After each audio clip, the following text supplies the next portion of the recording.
punya petugas HK itu. Oh. Mereka lagi buat jembatan jalan tolnya itu. Lama masih, duitnya susah masih itu Pak. Jadi sedikit yang dikerjain. Mana ada pembuatan cor aja 10 molen aja ndak belum dibayar. Wah ya. 10 molen belum dibayar. Hanya 10 molen nggak dibayar. Astaga, ini loh IKN. Oh. Ini Nah, kebetulan ada hubungan juga sama istri nih. Tuh, proyek IKN tuh Nih, hari-hari bolak-balik sama saya dia. Nanti hari Dia apa? Megang apa? dia megang itu tiang pancangnya jalan jembatan layang. Oh, dia yang ngerjain. Dia ngerjain. Belum PT, dibayar. Namanya PT Kutai. PT Kutai apa? Iya, PT Kutai apa kan namanya gitu. Oh. Namanya PT Kutai, bukan saya PT. Dia subkonnya dari HK. Oh, subkonnya HK. Iya. Oke. Jadi sekarang yang pembangunan fisik apa? Belum Nggak ada? Pak. Tak ada. Nggak ada. Jadi Yang pancang aja belum selesai.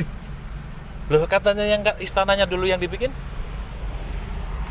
Ya saya kurang begitu paham juga ya Pak Widodo. Iya. Cuman yang jelas saya ke sana masih berdebu-debu karena saya juga pernah ngantar juga kan pegawai yang bekerja di sana. Cuman kalau untuk ke arah IKN terus-terusan rute saya kan Balikpapan Samarinda aja. Oh. Terkadang saya ke sana ya saya tanya belum selesai belum katanya. Terakhir kapan ke sana? Aduh, terakhir kapan ya? Baru aja seminggu yang lalu. Wow, seminggu lalu. Iya. Kan rencananya tanggal 17 Agustus di situ upacara. Mudah-mudahan saya juga kalau 17 Agustus ada upacara sana saya mau ke sana. Ada katanya kok. Kan kita cinta Indonesia. Iya. Tapi di mana upacaranya? Nggak tahu saya. Debu-debu itu. Saya sih sebagai warga negara Kalimantan Timur ya, apa artinya penduduk asli sini, saya berharap jadi ibu kota. Karena kan bangga juga kita warga Kaltim ya. Iya. Tapi Bangga gitu. faktanya sampai sekarang progresnya belum terlalu bagus. Kalau menurut info untuk jembatan apa saya kurang paham juga, belum pernah juga, saya belum bisa kan kita lewat. Itu sudah jadi. Cuman yang belum jadi itu katanya mau buat tol kan. Nah, itu belum. Mereka lagi dalam progres dan entah ya berapa lama progresnya nggak tahu. Iya. Kalau pembangunan fisik kantor kepresidenan, kantor sama lembaga negara. Pak Widodo. Iya. Lagi Pak mau ditanya Pak, silakan Pak. Itu tadi gedung-gedungnya? Gedung setahu saya belum ada Pak. Belum ada ya? Infrastruktur sedikit. jalan ya? Jalan sih bagus sudah, cuman memang lagi pekerjaan semua. Pekerjaan semua sih. Tapi kalau dibilang sama saya sudah jadi IKN itu belum. Itu masih lama itu proyek itu. Iya. Jadi sekarang baru jalan, jembatan, nyiapin infrastruktur awal ya? Iya. Infrastruktur awal itu ya itu darinya posisinya kan. Posisi pancang dulu harusnya kan buat jembatan kan. Iya. Belum terlaksana semua. Oh, ya belum ini dong, belum ada 2% dong ya. Kalau persentase saya nggak ngerti. Iya, jalan aja belum jadi. Iya. Mereka lagi uruk kata besar itu kan kerjanya. Cuman kalau Bapak tanya sama saya berapa bobot persentasenya, saya kurang paham itu. Kalau ke sana boleh masuk nggak kita? Kalau ke sana untuk akses jalan masuk ke ikannya nggak bisa. Yang boleh masuk itu yang ini yang ada stiker mobil. Stiker proyek. Di luar itu nggak boleh masuk? Di luar itu nggak boleh. Jadi kalau mau ngelihat dari jarak mana itu? Nggak bisa Pak. Nggak bisa ngelihat? Nggak bisa. Jadi kita ke sana nggak bisa? Di portal Pak ada security-nya Pak. Oh, berarti hanya kan dari jalan poros gini, nanti ada kalau dari arahnya kilometer 38 Samboja, kita lurus sampai Sepaku 4 itu, masuk IKN itu. Ke kanan terusan IKN itu. Nah, tapi kita nggak bisa masuk. Nggak bisa masuk. Karena yang hanya boleh masuk itu mobil-mobil proyek aja. Yang berstiker? Iya. Saya waktu itu pernah masuk karena bawa orang yang bersangkutan mau ada keperluan di dalam. Itu pun izin nggak boleh lama. Gitu. Dari portal sampai lokasi berapa? Jauh itu adalah berdebu-debu kan, naik turun kan ada pohon-pohon banyak gitu. Berdebu banyak Pak, tebul Pak ini mobil. Itu jalan baru ya? Jalan baru dibikin yang berdebu itu? Jalannya belum kayak gini belum. Iya masih cuma tanah. Lama Pak itu Pak. Bangunannya itu kalau menurut saya sih lama ya. Menurut saya loh. Iya. Mungkin kalau pembuatan IKN ibu kota negara ya kalau sampai saya tua aja mungkin belum selesai. Masa sih? Iya. Apa? Kenapa maksudnya? Lah kalau ya karena ngelihat apa ya, proyek itu kan mungkin mega proyek ya, besar sekali ya. Nggak tahu pemerintah fokusnya mau buat apa dulu kan, kita nggak paham gitu. Kalau yang kita baca sih mau bikin istana dulu yang penting. Oh itu paling penting sudah. Iya. Tapi kalau istananya juga saya pribadi nggak tahu juga yang mana istananya. Oh belum kelihatan ya? Ya mau jalan aja belum ya? Iya. Kalau istana saya nggak tahu istana. Mungkin yang orang-orang yang dari Jakarta yang tamu-tamu saya itu kepingin mau ngeliat kan gitu kan. Yang mana sih IKN itu, ternyata waktu kami ke sana nggak boleh masuk. Oh, meskipun boleh. Orang sini, meskipun orang pribumi sini nggak boleh? Nggak boleh. Itu yang boleh masuk hanya yang bersangkutan kontraktor. Kontraktor saja yang boleh masuk. Lepas daripada itu kita nggak boleh. Oh. Nggak boleh. Kalau yang saudara abang itu, yang kontraktor itu siapa, ibu siapa? Yang perempuan ya? Tadi yang bukan yang pancang perempuan. Itu Oyen namanya. Oh. Dia kan kerja dengan perusahaan keluarga juga sih, PT Kuta itu kan. Saya nggak tahu juga sebagai apa. Oh ya, dia sebagai itu bawa mobil moleng cor itu. Supir dia supir mobil molen lah. Iya. Itu pembayarannya tersendat atau memang belum sama sekali? Karyawan banyak yang berhenti Pak di situ Pak, gara-gara pembayarannya itu kadang-kadang bisa nggak dibayar, itu gaji mereka sampai 2 bulan gitu kan. Waduh, ya gimana mau jadi kalau gitu? Iya, makanya itu kan semua tergantung dari piring nasinya orang. Iya betul. Kalau yang ada datang ini kan semua pegawai-pegawai banyak kan dari luar Pulau Kalimantan kan. Dari mana? Dari Sulawesi, dari Jawa kan. Cuman ya kalau saya juga jadi pegawai, saya juga gak bakal mau lah. Ngapain saya kerjain nggak dibayar? Iya kan? Iya. Nah, terus istri di rumah mau makan apa? Betul. Kalau saya pribadi ditanya ya saya nggak mau lah. Karena kan saya kerja, ya harusnya kan memang ada perhitungan kerjanya sesuai dengan undang-undang tenaga kerja kan. Iya.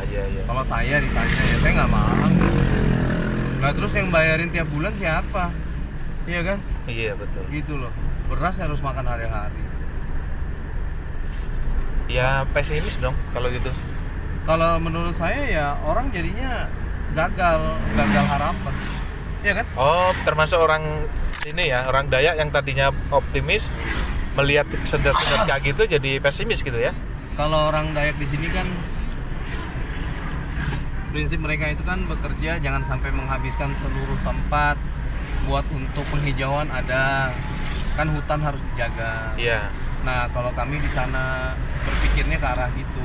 Terus kalau dibikin gedung semua misalkan gitu kan, penyerapan airnya datang dari mana?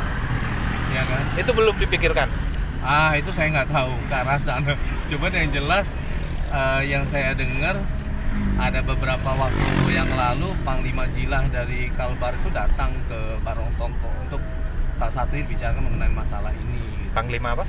Panglima Jilah, pasukan merah itu. Pingin tahu gitu ya? Iya, pingin tahu terus seperti apa. Karena kan ini Bumi Nusantara, ini kan wilayah Kalimantan, beliau juga kan yang bertanggung jawab terhadap hutannya. Di sana ya suaka marga satwa tuh banyak monyet segala macam. Banyak sekali. Pada terpinggirkan dong. Kasian. Oke. Itu kan monyet kalau di arahnya ke Sepaku tuh kan, entah yang di dekat jembatan itu mana monyet mana itu. Ya itu. Keluaran semua itu kalau sudah sore kan mereka lapar sudah. Iya. Nah itu, jadi kalau mau dibilang apa ya, sebetulnya Kalimantan ini kan terkenal karena hutannya ya Pak. Iya. Pak Widodo. Jadi kalau semacam gini habis semua jadi kota metropolitan begitu, kayaknya juga dari masyarakatnya Dayak juga nggak bisa terima juga sih kalau menurut saya sih ya. Iya. Karena kan hidupnya orang Dayak ini kan dulu di pedalaman. Dari hutan ya. Seperti apa? Itu menurut dari versi saya. Ya itu kan yang disayangkan oleh pegiat lingkungan. AMDAL-nya tidak dijalanin dulu. AMDAL itu apa? Analisa mengenai dampak lingkungan. Jadi AMDAL ya? Iya, AMDAL. Kan nggak dilakukan itu, tahu-tahu dibangun. Kan enak nih kalau misalnya Balikpapan nih contoh banyak pohon gini kan. Iya. Rindang. Jadi istilahnya paru-paru bumi juga kan gitu kan. Kalau ini habis semua dibangun gedung, waduh. Gimana ya? Iya. Aslinya kayak apa ya? Iya betul. Nah, rekomendasi Panglima Dilah itu apa setelah melihat? Nggak ada rekomendasi sih Bang, kalau cuman untuk ke arah apa ya, hutan itu harus dijaga, wajar. Itu menurut saya, karena bagaimanapun cara harus ada penyerapan gitu loh Pak Widodo. Iya. Nggak bisa semua berbentuk gedung kayak gitu kan, ya gimana ya, panas lah, bumi jadi panas, makin panas tuh. Betul. Terus banjir nanti di mana-mana, nggak ada tempat serapnya kan, semua beton semua kan. Jadi abang sendiri merasa yang tadinya punya semangat tinggi jadi ya berkurang ya, jadi Kalau pesimis saya ya. sendiri sih, kalau dibilang pesimis sama optimis, saya berpikir harus jadi kain itu. Karena apa? Karena ini kota kami ini, ya kan, Provinsi Kalimantan Timur ini kan boleh dikatakan jadi berbangga lah. Iya. Naik jadi ratingnya kan, jadi Iya. ibu kotanya ada 2, ibu kota negara baru sama ibu kota Kalimantan Timur kan. Iya. Kalau menurut saya sih harus jadi, dan saya memang tidak pesimis karena pemerintah pasti memikirkan cara untuk menyelesaikan masalah itu.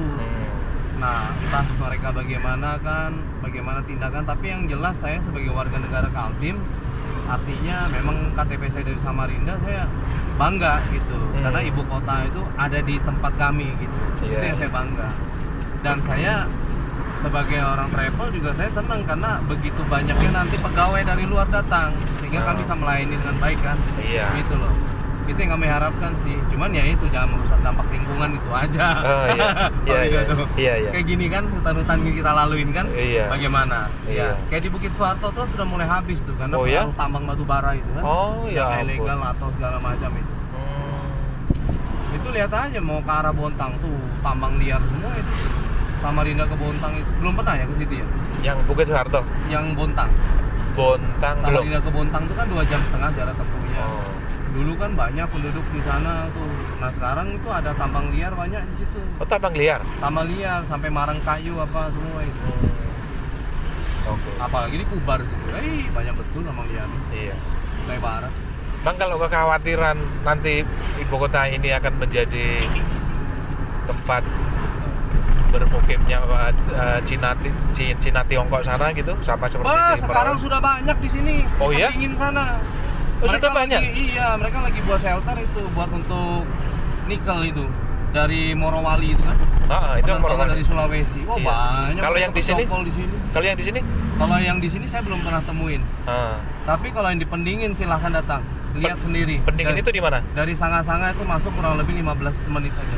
Dari Sanga-Sanga? Dari Sanga-Sanga. Ada tulisan selamat datang kota Sanga-Sanga. Itu Cina sana semua isinya? Wah, Cina asli itu.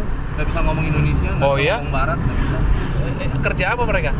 Itu yang perusahaan nikel itu, apa yang tambang nikel dari Morowali itu. Mereka kan bikin di sana untuk apa ya? Untuk shelternya kah? Untuk apa kah? Orang bicara itu kan? Hilirisasi. Smelter. Smelter, Iya. ya. Itulah apa sih dia? Iya, smelter. Smelter itu apa ya? Pengolahan biji besi, pengolahan biji macam-macam, ada uranium, ada biji besi, ada emas, ada tembaga. Digodok itu ya? Digodok di sini ya. Nah itu saya bicara, coba aja ke sana kalau nggak percaya. Sanga-Sanga itu di wilayah mana?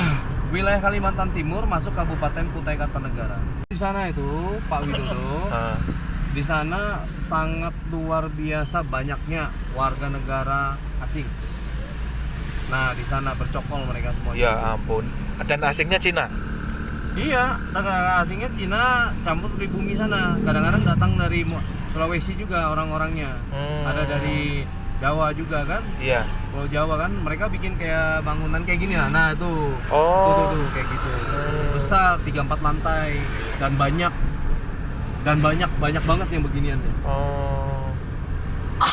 Jadi mereka mau bikin kayak model ya distrik lah ya, satu distrik wilayah gitu buat untuk mereka bekerja atau apa. Dan orang juga nggak bisa masuk ke sana? Bebas, boleh masuk. Oh boleh masuk. Maksudnya kita kalau ke sana bisa? Bisa. Oke. Ke Pendingin bisa. Dan di sana bisa foto-foto juga. Lihat kegiatan mereka di sana. Tapi kalau untuk masuk ke area kerja mereka restricted area, tidak bisa untuk masuk ke dalam. Itunya sudah jadi smelternya di situ. Terakhir saya lihat di sana lagi bikin mereka. Besar itu, besar betul. Mereka bikin itu jadi paling terbesar seluruh Indonesia di sana. Nah ya. itu. Ya. Ratusan itu negara Tiongkok di sana itu. Ratusan orang. Masya Allah. Coba kalau nggak percaya ke sana. Bisa saya antarkan, saya tahu tempatnya. Dan pekerja kasar mereka. Pekerjanya ya ada yang tukang las, kayak pegawai di Indonesia juga sama kayak tukang-tukang bangunan begitu. Cuma mereka kan kebanyakan yang tukang bangunan yang naikin Batam, Leicester itu kan dari orang kita lokal. Iya. Gitu. Tapi kalau mereka itu ya ibarat nggak sesuai gaji lah, ibarat kata gitu lah.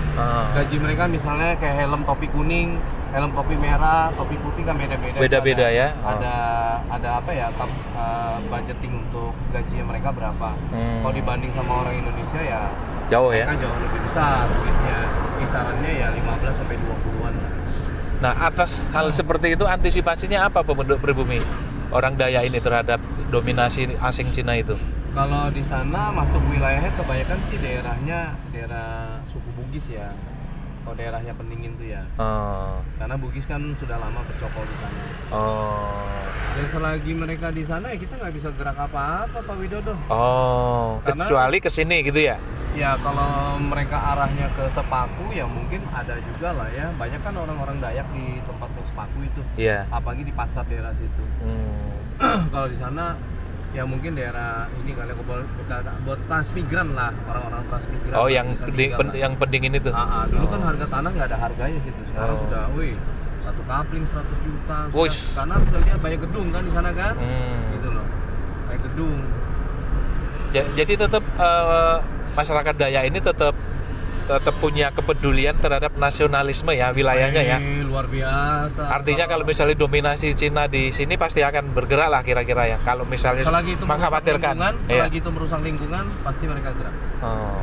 Selagi itu merusak lingkungan dan memang berdampaknya untuk masyarakat luas kayak gitu, pasti akan bergerak. Pasti akan bergerak. Karena ini wilayahnya kita di sini. Dalam arti ini kan ada yang orang Pulau Sulawesi, Pulau Sumatera kan itu kita nggak bisa ganggu gugat ya. Iya. Karena ini wilayah Kalimantan Timur, ini masyarakat yang umumnya orang luar sana, orang Jakarta atau orang dari Surabaya tahunya sini adalah tempatnya Dayak. Iya kan, suku Dayak di sini bercokol kan. Makanya ya kita harapannya dari Panglima Jila yang memang bisa memberikan kebijakan yang sangat bijak sekali lah. Kata. Oh di sini kan terkenal dengan hukum adat. Hukum denda adat. Oh gitu ya? Iya, sangat terkenal di sini. Dan itu hukum positif kalah sama hukum adat? Hukum negara. Hukum negara? Kalau dibilang kalah ya mungkin kita lebih menghormatin lah ya hukum negara ya. Tapi kan di daerah masing-masing pasti ada adatnya masing-masing kan. Dan itu tetap berlaku ya? Adat itu tetap berlaku. Dan itu kan memang posisikan kita yang pertama kali tinggal di sini kan dari luar kan hanya masuk aja. Walaupun kan NKRI gitu.